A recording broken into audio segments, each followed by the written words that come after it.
And welcome to another episode of Stuck in My Mind. I am your host, WIZE. My next guest, I am so excited. I'll just let her tell you what she does. Welcome to the show, Jennifer Moore. Thank you so much, Will. I am really excited to be here too. Okay, so I'm supposed to tell you what I do. No, wait, I got questions to ask you. Okay.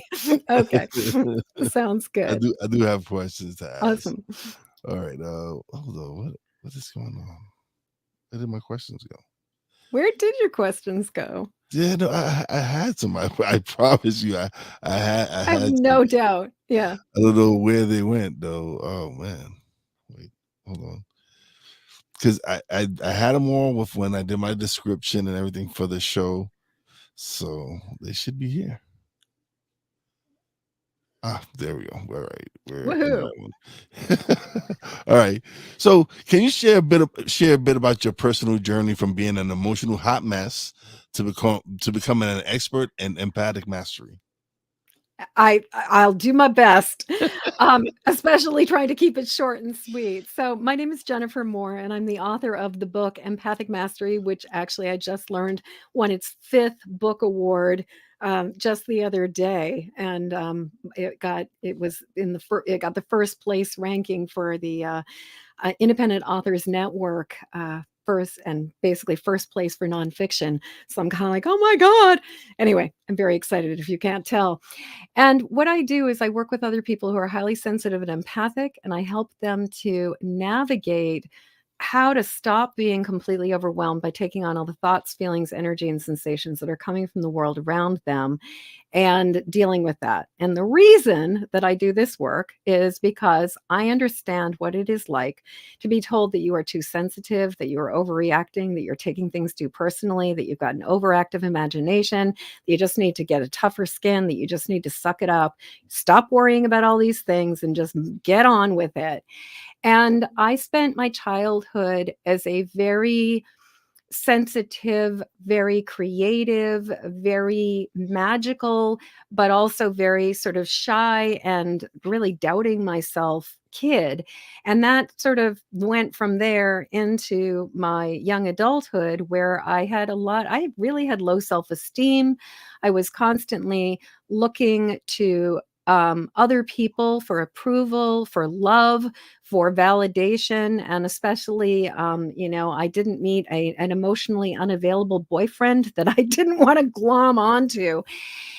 And so I really experienced a lot of distress, and I didn't really know how to function in the world. I didn't really know how to like just navigate because I was so overwhelmed by all of the intensity of my own emotions.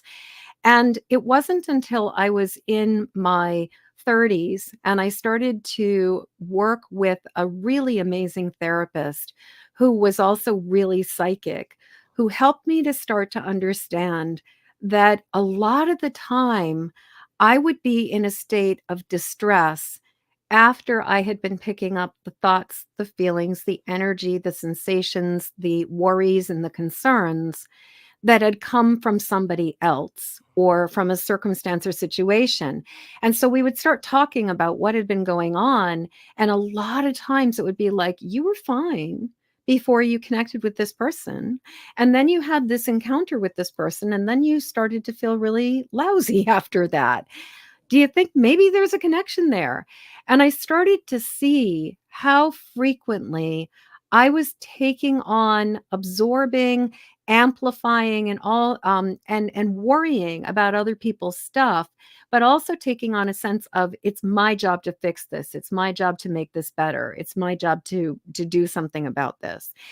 And so I found myself kind of dancing between the part of me that felt like it was my job to be responsible for everything going on in the world and the part of me that just wanted relief and sought that relief through like eating a lot of sugar, through smoking a lot of cigarettes, through getting into a lot of stupid relationships, and just sort of like trying to cope. And on both sides of this, what it ended up causing for me was being in a place of just not really having any idea how to function and live in the world. And I was a raging sugar addict. I quit smoking and gained 40 pounds in my like when I was 23 years old. And pretty much like I didn't have a clue what I was going to do, where I was going to go, how I was going to sort my life out. And and I just sort of lived in this sort of state of emotional agitation. So uh hopefully that's enough of an answer. I could go on and on about all the Oh, misery, but no, that's not what we're here no, for. no, no. Yeah. We have actually some comments. My Yeah. friend Tina Marie, even though it shows as Facebook user on here, I Uh-huh. looked on Facebook and I saw it was her, and she's a fellow empath. And there's people out there that they don't know, they won't realize that they are empath, that they might be in a situation Exactly. where Yeah. they might come into up somewhere and they're in great mood and everything, and there's someone around them that's just very negative, low energy, low vibrations, and they're picking up on that and they're not realizing that this person is like that. Exactly, they don't even realize, and I will say that I've worked with so many people over the years who, when we first started working together, they thought it was all them, and they thought that all of this stuff was going on. They're like, "What is wrong with me? Why is it that I go to this place and all of a sudden I feel so sad, I feel so scared, I feel so upset?" And so much of the time, because we don't live in a culture that necessarily acknowledges how sensitive we can be to other people's emotions and energy, a lot of times we just assume that the problem is ours. And what I've also seen is that most of the people that I have worked with and also I've interviewed for my podcast, Empathic Mastery Show, I have found over and over again that many people who are highly sensitive and empathic will have the experience of being in family systems that are not acknowledging what's really going on. And so the kid is picking up the distress that's going on in the family. But anytime they start calling it out, like naming the elephant in the middle of the room, they are basically told you're overreacting, you're taking it too personally, you're being too sensitive, you're making stuff up. That's not really happening. Pay no attention to the man behind the curtain. And so, what I find is that a lot of people who are empaths don't necessarily know that that's what they are because they've been gaslit about the fact that they're picking up other people's distress from the time they were really, really, really tiny. And that gaslighting not only causes us to like not necessarily believe in being an empath, but also can really cause us to doubt our intuition, to doubt our truth, and to question ourselves and go to sort of the default of what's wrong with me that I'm feeling this way right now. And Tina Marie continues, she goes, yeah, it brings you, it totally brings you down. Yeah, uh, totally. you get bashed and it hurts, Yeah. and so it's so what she says is physically and emotionally painful as well. Yes. Yes. So for someone who might not be aware of this, that they're empath, Yeah. um h- how could they find out? How did you discover that you was an empath and this is what was going on with you? So let's start with so first of let's start with my definition of the word. So, first, one of the things I want to say is that empath is not a clinical term. It's a it's a pop culture term that came out of science fiction from the 1950s. There was first a short story called The Empath that was written by this Scottish author whose name I always forget. Um, and then in the 1960s, Star Trek did an episode called The Empath, and it started to show the idea of the empath. And the idea of the empath is that an empath is a being who picks up the thoughts, feelings, energy, and sensations from the world around them, like absorbs it, carries it, holds on to it, and but this is the thing that makes the difference between an empath and somebody with strong intuition and psychic ability is that unlike a psychic or an intuitive who recognizes that they're picking information up, but they know it's coming from outside of them. Empaths process information as if it's our own. And so, for example, if you were somebody who was really sensitive and intuitive, you could walk into a house where maybe something really difficult had happened and they would be like, "Oh my God, this space feels so sad. I feel so much grief. I feel so much anger. I feel so much fear." Like I understand, I'm picking up this, but they know they're picking it up from the space. Whereas the empath walks into a space and immediately goes, "Why do I suddenly feel so sad? Why am I so scared? Why am I so angry?" And the thing is, because for many of us, we grew up in environments where people didn't necessarily want to own their feelings and didn't want to claim or take responsibility for stuff, we would often own things that aren't ours. But what makes it really hard is that as an empath, if you are picking up the stuff in the world, but you're feeling it as if it is your own, it can be really hard to recognize that that's actually what's going on and that you are sensitive, that you are an empath. And so, how did I figure this out was twofold. One, that therapist that I mentioned who started to help me understand, like, this isn't yours, this is about somebody else. And that took me years of just like thinking it through, talking about it, processing it, and then going, wait a second, I was fine before I encountered this person. And then all of a sudden, I was feeling all the things they were talking about feeling themselves. But what I also noticed, and this is the thing I found to be really kind of the dead giveaway for me, is that whenever I go from like 0 to 100 miles an hour, and I go from like, I'm just fine, everything in my life is okay, I've got a roof over my head, I got food in my belly, I got clothes in my back, I've got money in the bank account or enough money to like that I'm not worrying about like the next bill that's coming along. And all of those things are okay, but for some reason, I'm feeling really distressed. I'm feeling really uneasy. I'm feeling really off kilter. I'm feeling something is just like weird or wrong. What I noticed is that when I'm feeling out of sorts for no reason at all, more than often than not, it is because I'm picking up stuff that's going on either in my immediate world or a lot of times globally, like that I'm picking up stuff that's going on in the world around me. And what I will say is that for myself, time has been the greatest teacher because by noticing when I feel this way, but also starting to talk to and connect with other highly sensitive empaths and talking about, are you feeling it? Oh, yeah, I've been feeling it. All of a sudden there starts to be like we start tracking things. And what I started noticing for myself, but then I started getting like confirmation from other people, was so often like if we checked in, it was like I've just suddenly started feeling really weird. I suddenly started feeling really strange. I suddenly started feeling like, oh, something's coming, like something's, I feel uneasy. And then all of a sudden it's like 3, 4, 5, 6, 10, 20 people come back to me, or like if I do like I do a TikTok video and I'm like, "Hey, can you feel it?" And and it's like everybody is like ticking, like 90% of the people who are ticking the box are like, "Yes, yes, yes, yes, yes, yes."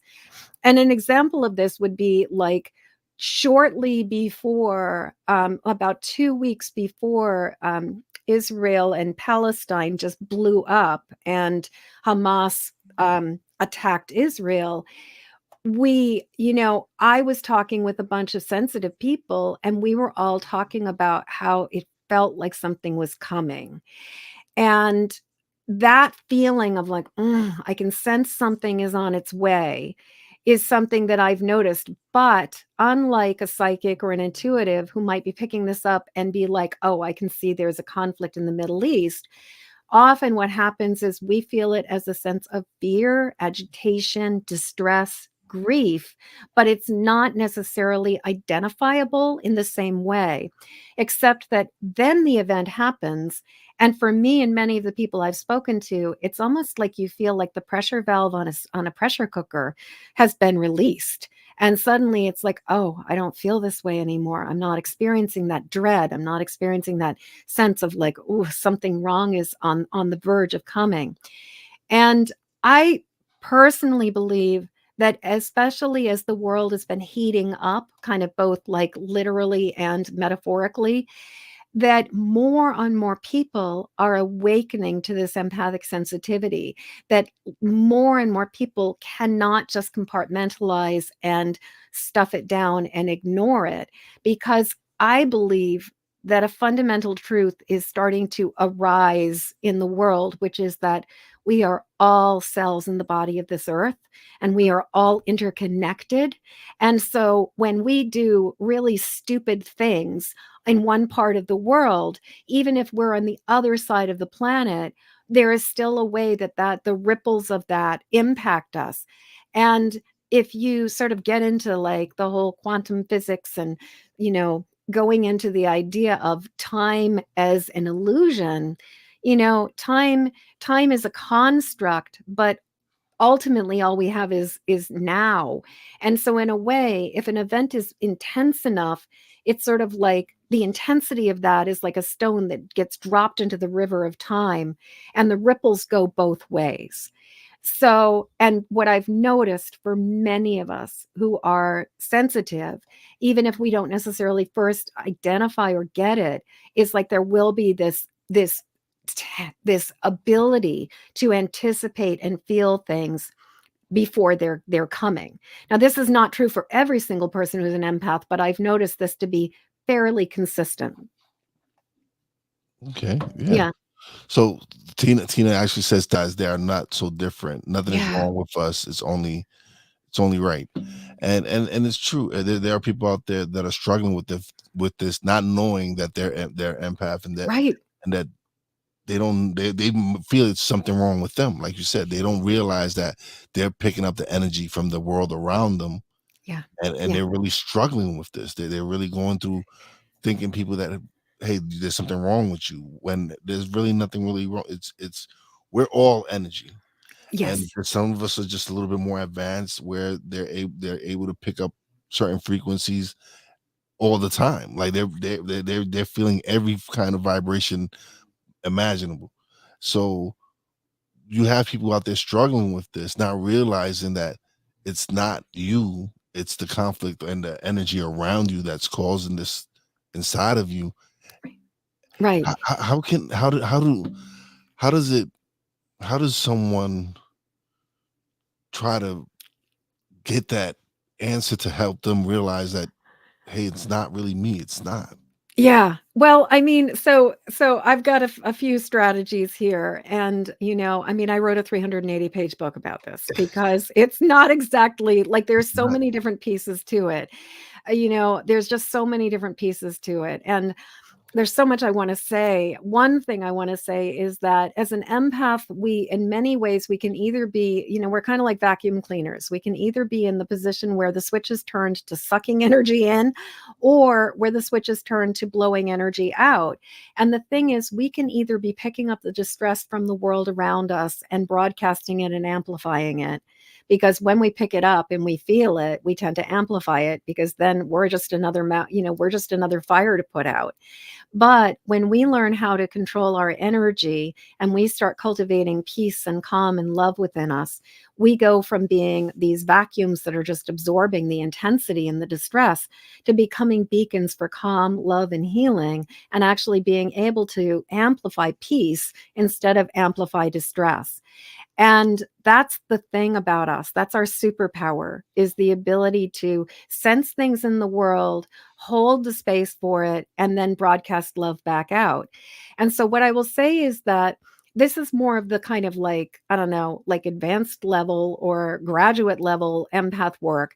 But it's true for all of us, is that we need to be able to be comfortable with discomfort. We need to be able to be comfortable with holding space for ourselves first and foremost when we're having a hard day, instead of like going through all of those voices and the narrative and the you're broken and you're wrong and you shouldn't be doing this, and just all the things the grief we put ourselves through when we're having a hard time. Learning to come to a place of like merciful kindness and radical acceptance of ourselves when we're going through something difficult, and letting it be okay if we're in that space. That the ability to hold space for distress allows us to let it be instead of immediately rushing into rescue.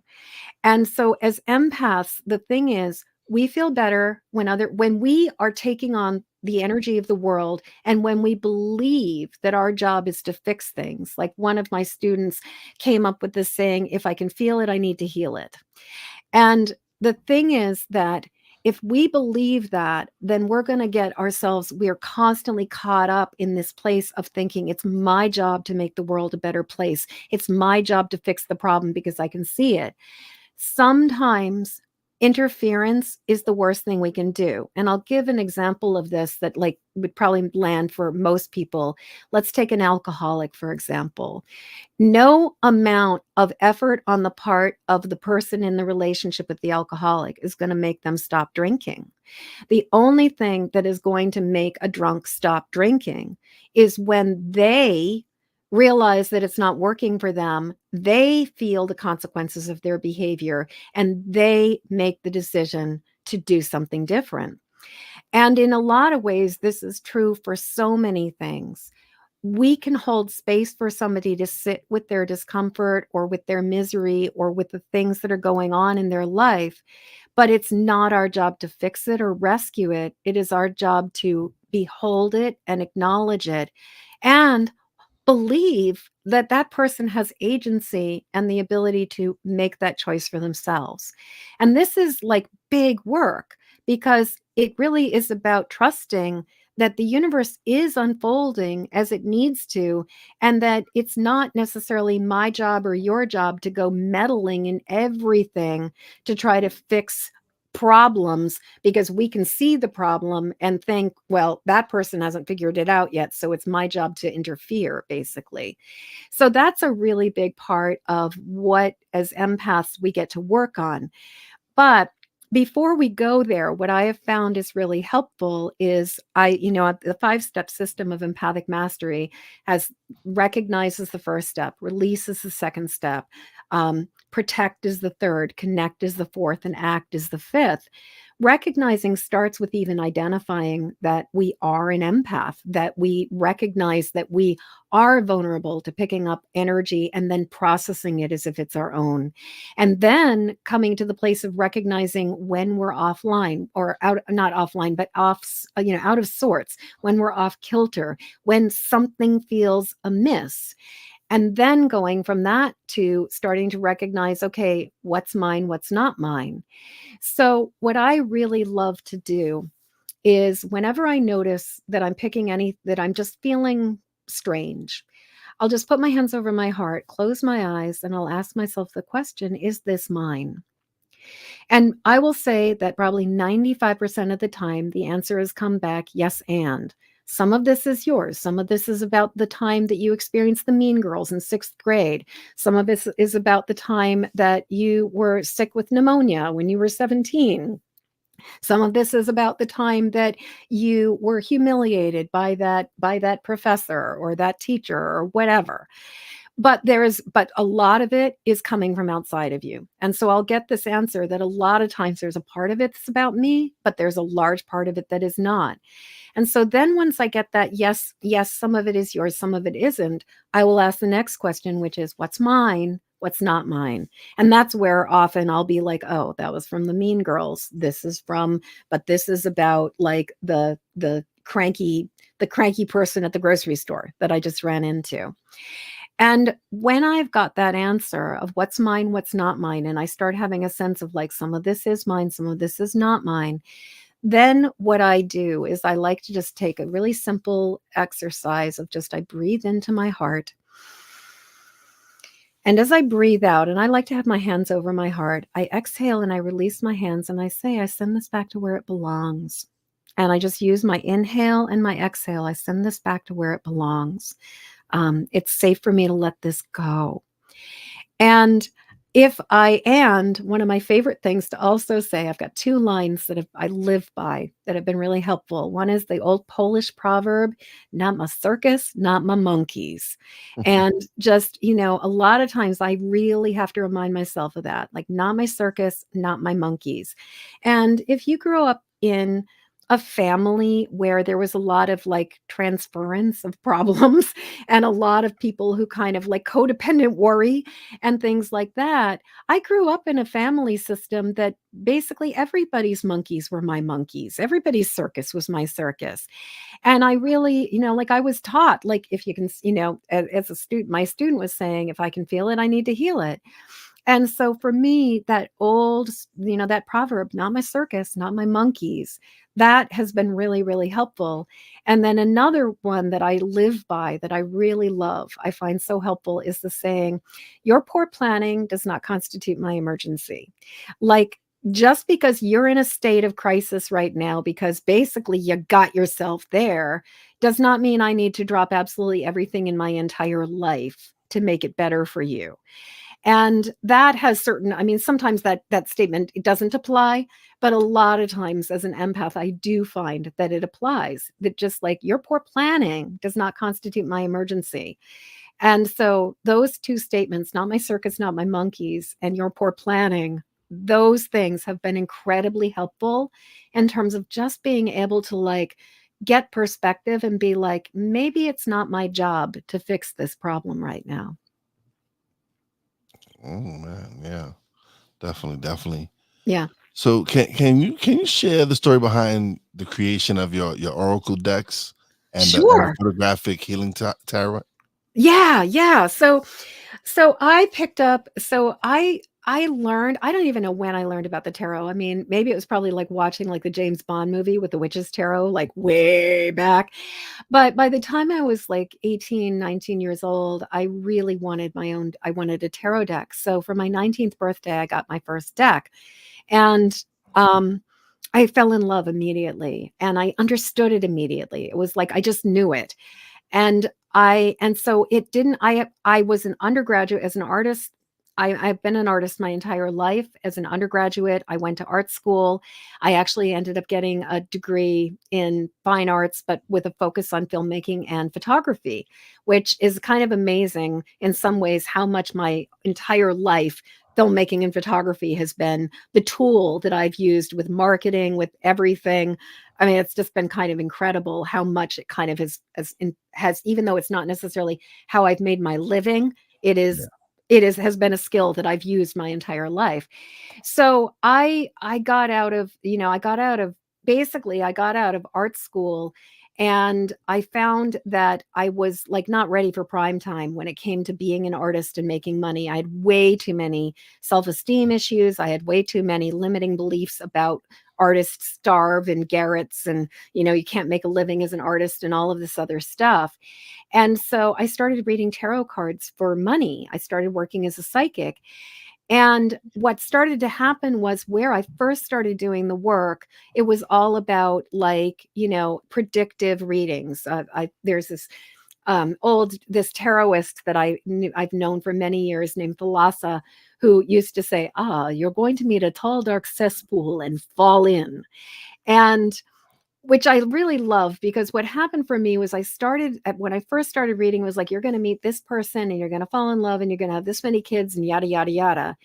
But over time, I started to get really curious about what is it about the patterns that you keep getting yourself into? Why do you keep on finding yourself being attracted to the same person over and over and over again? Why do you keep on falling into that cesspool?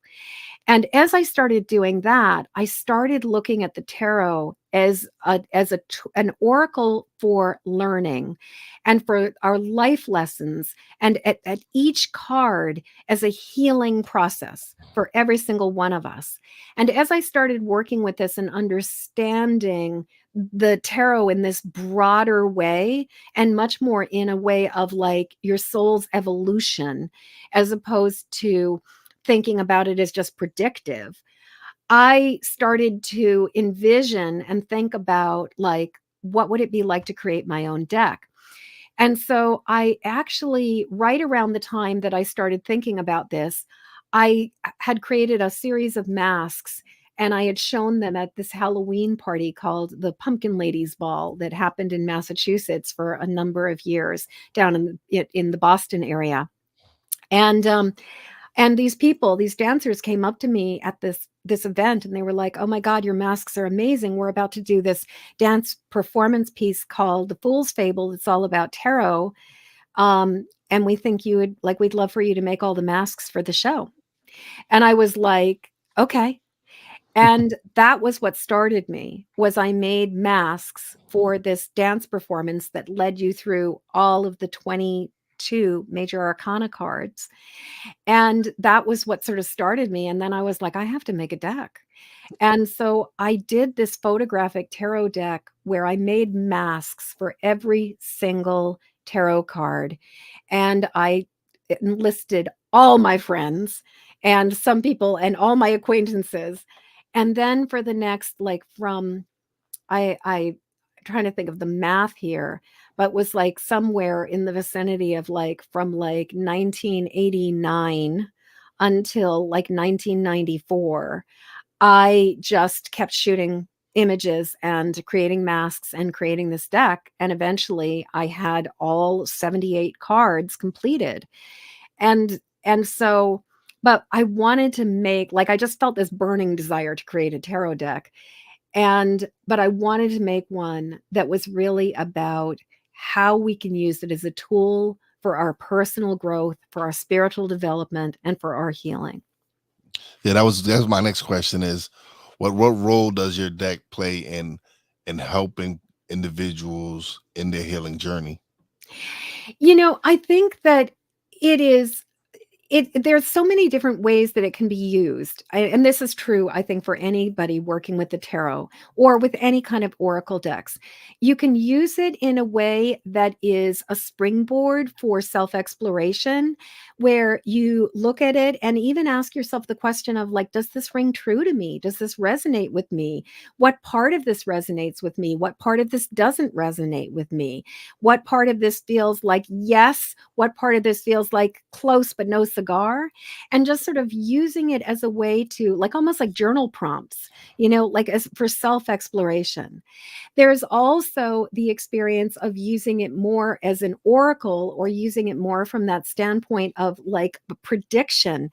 And as a reader, what I do is I lay the cards out, and it's sort of like looking at a whole bunch of windows in front of me, where I get to see the energy of where something is going for somebody, and talk about, or where the energy has been, and where we can start reflecting on, like, how all of these different pieces fit together to create a picture of somebody's life. And so, in my experience, there's using it from the standpoint of just sort of not predictive or necessarily psychic or reflective, but more like just self exploration.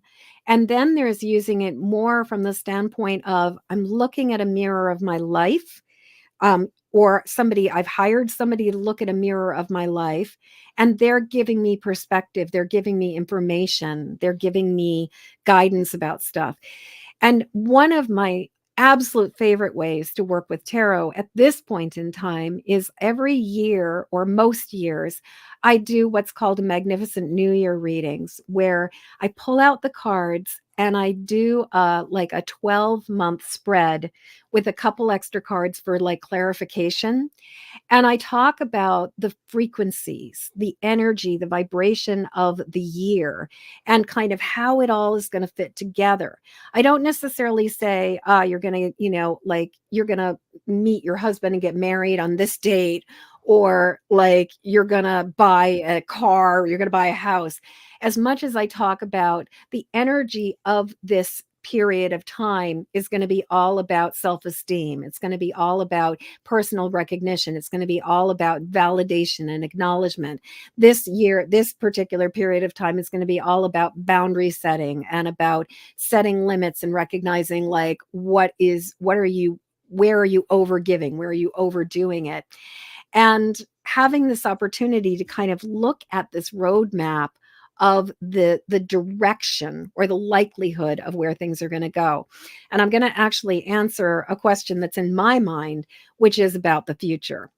And what I believe is that while that the future is not set in stone, but there are dominant streams of reality that we're most likely to go down based on the choices that we are making. Because the future is defined by our choices. And most of us have particular personality traits that lend us to do certain things. And so a lot of times the future is like if you imagined like a tree or a river with all kinds of streams, there's dominant branches. And so a lot of times when we're looking at things that are about the future, what we're talking about are the dominant branches and what kinds of choices can you make to lead yourself in the most aligned, most flowing, most like optimal path of the future. Like, how can you get into the timeline that's going to be good for you as opposed to the timeline that's basically going to be awful, to Yeah. avoid using any swear words. No, no, you're right. You're absolutely right. So you have the Healing Tarot Yeah, cards and everything, but you're also a fellow podcaster. You I have the am. Empathetic Mastery Yeah. show. What? Because I know this niche is just because people rather check out podcasts that are more Bro, dude. they're no it's more entertaining. They're not really like my podcast. I do well. I have a nice audience and everything. Yeah. I'm sure there's people that tune into true crimes more. They're more into Yes. the true crimes and all that. I enjoy podcasts where I can learn about self development and all these different things. What made you feel that this was a podcast that you wanted to do? Like, So I spend a lot of time or a decent amount of time in communication with divine source, like just like tuning into the sacred heart within my own heart and mhm, listening for like a higher guidance than just like Jennifer's ego. And so I kept getting this prompt that I needed to be basically doing a podcast about what it means to be a highly sensitive empathic person, how this impacts all aspects of our lives, and the tools and resources that we can use to like steer out of the skid. And so when my book came out, I got a very clear message that I needed to create a podcast to reflect or to, that sort of just like continue to enhance the message. But instead of doing a podcast where it's like, it's, all Jennifer all the time, I really wanted to bring other highly sensitive empathic people onto my show and have conversations with all kinds of empaths and intuitives and sensitives about how their life was impacted by this and also what they've done to turn their life around. And so I'm in my third season at this point in time and have interviewed all kinds of different amazing people. And so like I've done episodes on like domestic violence and being an empath. I've done episodes on narcissists and empaths. I've done episodes on being an animal rescue and how empaths and animal rescue like go like this. I've done episodes on like ADHD and other aspects of neurodivergence and being an empath and how the intersection, there's a lot of cross pollination between various variations of neurodiversity and empaths. Um, I've done episodes on near death experiences. I've done episodes on people who had their relationship with their loved one when they died suddenly just completely turned into a whole new relationship. You name it, I've done an episode on it. And I wanted to do this because one, as Tina Marie, I believe it is Tina Marie, right? yeah, Was yes, saying earlier, I'm not alone. I think that one of the things that happens for so many of us, because most of us were the designated feeler, like we were the canary in the coal mine within the family system. And most of us grew up in environments where we were told that there was something wrong with us and that we were just weird and that we were picking stuff up that wasn't even real. And that basically, like, you're just weird, go off in the corner. And so many of us feel isolated. Many of us feel like, it's all in our head. There's something wrong with us. I wanted to create a podcast that gave people hope, that gave people connection, that gave people it gave people information and gave people tools and resources, but also very much a sense of I'm not the only one like this. Like for example, I've out of the nearly, I mean, at this point, I've interviewed definitely more than 100 people at this point in time. Some of them are still in the can, getting ready to air, but I've interviewed a lot of people over the years now, and one of the things that I will tell you is that about 95, maybe 97% of the people I've interviewed were told that they were too sensitive, that they were overreacting, and they were making stuff up, and it wasn't real when they were kids. A very small percentage of the people I've interviewed did not have this experience, but most of us did. And the problem with this gaslighting that happens at such an early age is it really ripples out for the rest of our life, and it causes us to doubt ourselves. And it also really causes us to pretty much like deny our purpose and put down our calling because we never got any validation or support or acknowledgement of it.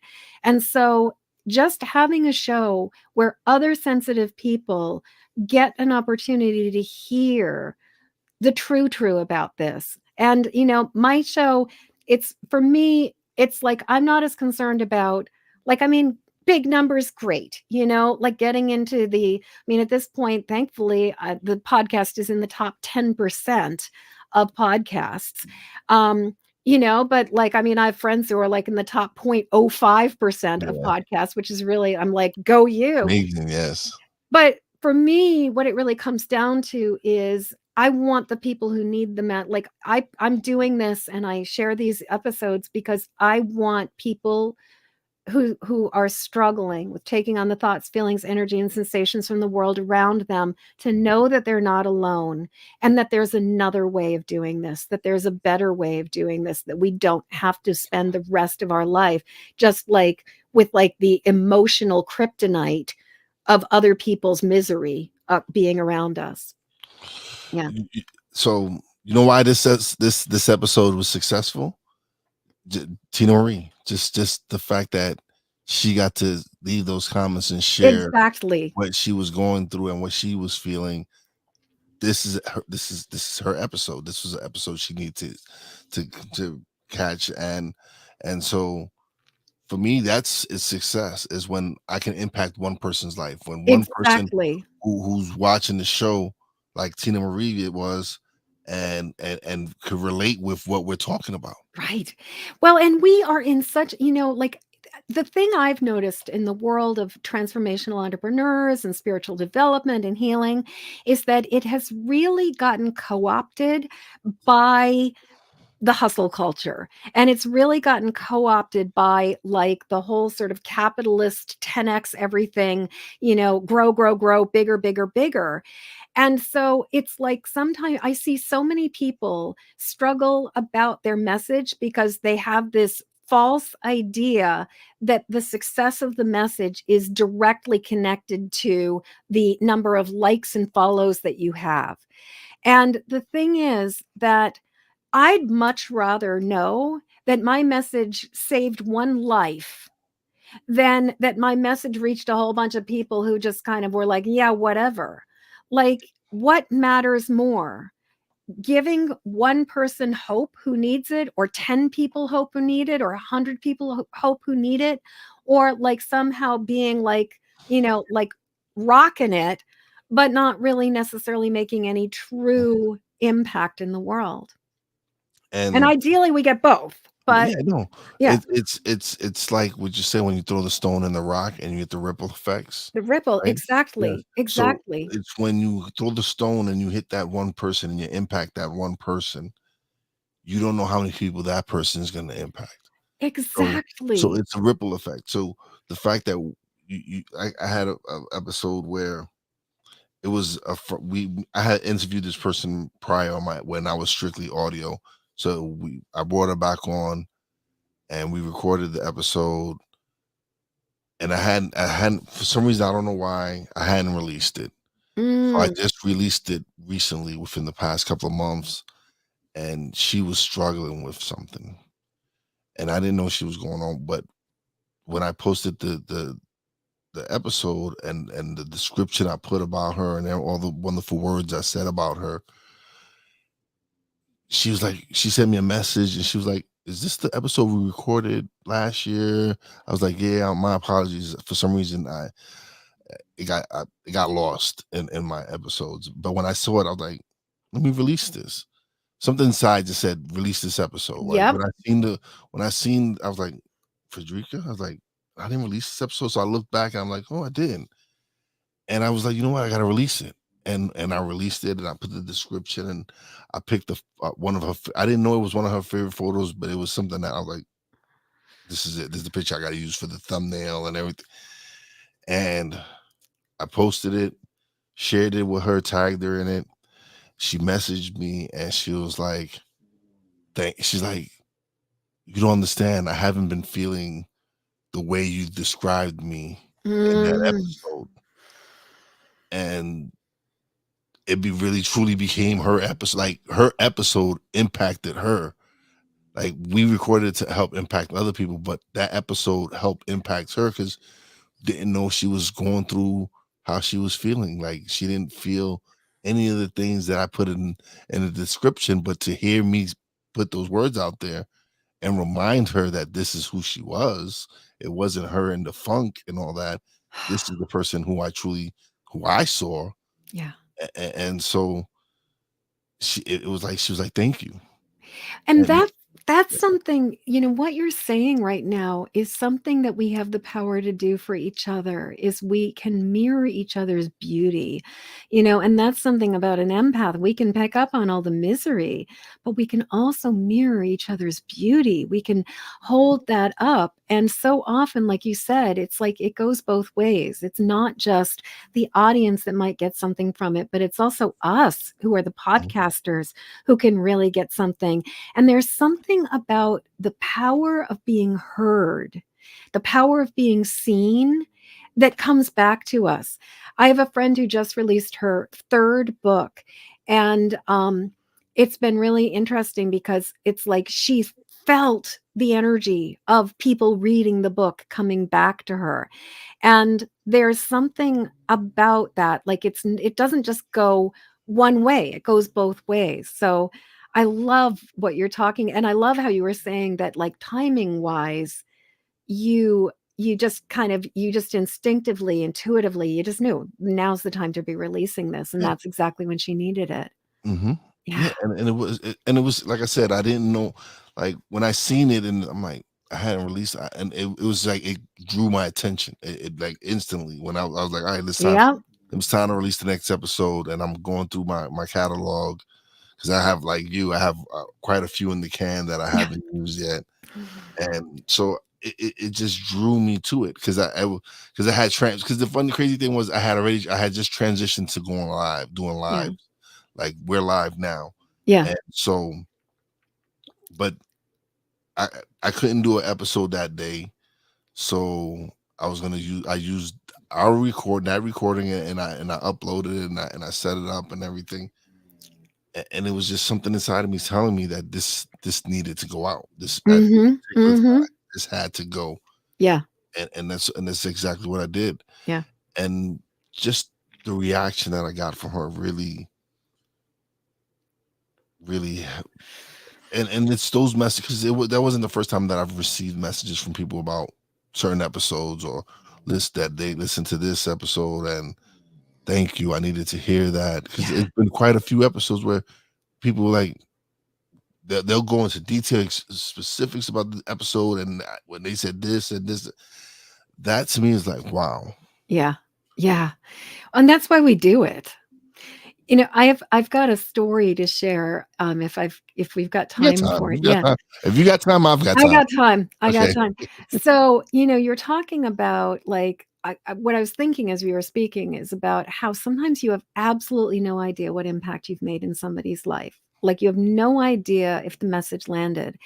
And many, many years ago, when I was still like I had my shingle up and I was mostly doing work as a tarot reader, this young woman came to me and I laid out the cards, and it was really clear that she had a serious drug problem and she was addicted to narcotics, and that she was kind of going down the path. And it's like she was kind of like borderlining on she was almost a junkie, but not quite yet. Like, but she was going to become a junkie. And I looked at the cards and I was like, I could just see it so clearly that she had a choice, that she could choose recovery and choose to dig herself, like to dig out of the hole she was getting into, or she was going to die.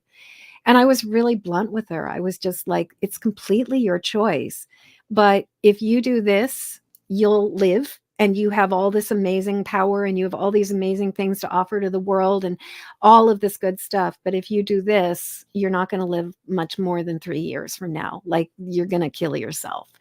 And she left the studio, she left the reading. I had no freaking idea whether she was going to listen to me, whether she was going to take anything that I had to say seriously, or if she was just going to be like, F that B, I'm not even like, whatever, like, where's my next fix? Yeah. I had no idea. It wasn't until probably almost like 20 years later, maybe somewhere between 15 and 20 years later, she walked into my studio, because I worked as a tattooer doing it as a healing art for 20 years. She walked into my tattoo studio and she came up to me and came to me and she said, you read for me 20 years ago, and you changed, and that reading changed my life. You told me that I had a choice and that I got to decide if I was going to live or die. Well, I chose to live, and I'm here now. And I just want you to know that that reading that made a big difference in my life. I had no idea. It took 20 years to find out that this thing actually save somebody's life. And that's the thing. We don't know who's listening. We don't know who's benefiting. We don't know who's getting that message. And when you start thinking about the fact that our podcasts sit on servers and like live in perpetuity for years and years and years, it's like this is a message. Like it's entirely possible that, I mean, you and I are recording this on Tuesday, November 28th, 2023, but it's entirely possible that, on May 5th of like 2031, somebody's going to be listening to this podcast interview and they're going to be, oh my God, it's May 5th, 2031, and I'm listening to this. But they hear the thing they need to hear, you know? Yeah. Yeah. Definitely. There's times, um, there's just sometimes where a message will arrive to you when you truly do need to hear it. Exactly. And And so often too, you can hear the same message over and over and over again, but it's not Mhm. going to land until you're ready to hear it. I mean, Yeah. I can't count the number of times I've been told the same thing, but it takes a certain level of maturity and a certain amount of work on my own part to Mhm. be able to really integrate it and understand it. Yeah, Yeah. definitely. Yeah. Oh man, this has been a wonderful conversation. The chats have actually, we've been lighting up with comments. So oh, this has been great. But now you get the solo screen, you get to plug away, let them know where they can get the book, your website, everything. Okay. Well, so I kept it really, really simple. If you want to learn about all the things, go on to empathicmastery.com. If you want to listen to the podcast, it's empathicmasteryshow.com. And if you want to grab a copy of one of my books, which at this point there's quite a few of them, go over to empathicmasterybook.com. And I will mention, so actually, I'll show you guys a couple books. Hang on for a second. So, this is now a 5-time award winning book, Empathic Mastery, a 5-step system to go from emotional hot mess to thriving success. And you can find that over at empathicmasterybook.com. But in addition to that, I have a workbook that I created that works with the moons instead of the seasons, and it's called the Empathic Mastery Diary. And it's basically a guided diary that helps you to really track and recognize, what's going on, to recognize, release, protect, connect, and act. In addition to that, I just want to mention to you that I have a free Facebook group called the Empathic Mastery Circle. And it is a place where you can get all kinds of support, where you can connect with other highly sensitive empathic people, and where I teach a free masterclass every single month right around the full moon. So we actually just had our class yesterday, where we talked all about how to work with this. And if you are interested in coming on over and joining the free Facebook group, just jump onto empathicmastery.com/masterclass. I could go on and on. I love working with other highly sensitive empathic people. Being a fairy godmother for empaths is what I'm here on this planet to do. And so, please reach out to me. I am at Empathic Mastery on all the social media, all the places where I show up. I've been a little bit lax in TikTok lately, but I've got a lot of videos on TikTok, a lot of stuff on Facebook, a lot of stuff on Instagram, and I'm here to help. And I'd love to hear from you. So please reach out. Thank you. This is really Thank good. you. This always like, see, we went almost an hour. Yeah. Like, so when you're having some great conversations, I tell people, yeah, it's about 35, 45 minutes. Yeah. But there's sometimes you just have these conversations where you can just talk and time just flies, and you're like, wow. It's like, Yeah. wow. You just look at the time, like, okay, we did more than 45 minutes. Yeah. But don't no, I love these conversations. I do too. Yeah. I love being able to put this on my platform and have people come on and tell their stories. And because there are people out there that aren't aware that they're highly sensitive people. No. They're not aware of this. This is something that people are still learning now. Yeah. And so if I'm able to help one person realize it, or whatever, any of the episodes that I do is me wanting to learn myself, because I've had other highly sensitive people on as well. Yeah. And I love those conversations. Yeah. So for me, it's always me wanting to learn, and at the same time I'm sharing it with my audience. They get to learn, they get to see some amazing speakers, and I'm blessed to be able to do this. I'm just I made like I wasn't in media, I wasn't a radio host, any of that. I just jumped into this head first, learned how to do the stuff that I'm doing, how to edit, how to create RSS. I've learned so much in the 3.5 years, almost 4 years of doing this. Yeah. Yeah. And it's because I've wanted to grow and learn. Yeah. Yeah. And so it's been great. I love it. I just love it. And one of the benefits I personally have gotten from it is that I've gotten so much more clear about all of this by being able to have conversations with other people about it. But being on both sides of the microphone, I just adore it. And I will say, as soon as I saw you through Podmatch, and like, they were like, "Hey, check out this show. You might be a guest on this one." I just knew, like, when I listened to you and I checked out your other stuff, I was like, "We're gonna have a blast." And I was like, "We're gonna have fun." So I'm very glad that I got to be here and to be with you today. I'm happy. It's what I always like. After every show, I'm always wired and charged because of the energy. Yeah. And when I tell people, there's like, what? I'm like, yeah, it's like I'm high off of this show because Yeah. because I'm like sparkly right now. like, just because of the great energy and just being able to, again, being able to absorb great vibes and great energy, and then transmitting that out to the audience and to everyone who eventually, when people are going to listen to it as well. I love it. I Right on. Yeah. continue. I'm looking forward to all the great conversations that I'm going to have, and all the great content that we're going to continue to put out there. So definitely. But so thank you so much. Oh, thank you so much. This has been a delight. But don't leave just yet. Let me close out the show. We'll chat a little bit off the air. Yeah. But thank you so much again. This has been wonderful. Thank you. All right. All right, all right, all right. Thanks to everybody in the chat who tuned in or buying me. Tina Marie, what's up, Veronica? I appreciate you showing your love. This is why I do the podcast, is just to have these wonderful conversations. Hopefully you guys enjoyed it. Hopefully everyone had a great holidays. It's been an amazing year. Looking forward to 2024. It's going to be very exciting. But thank you to my real wise fam, Poppy J, Brandy J. Love you guys. Big shout out to the boss lady. Love you and appreciate you, baby. Big shout out to my guest, Jennifer Moore, for coming through and sharing her great vibes and energy. And just, I love it. I just love it so much.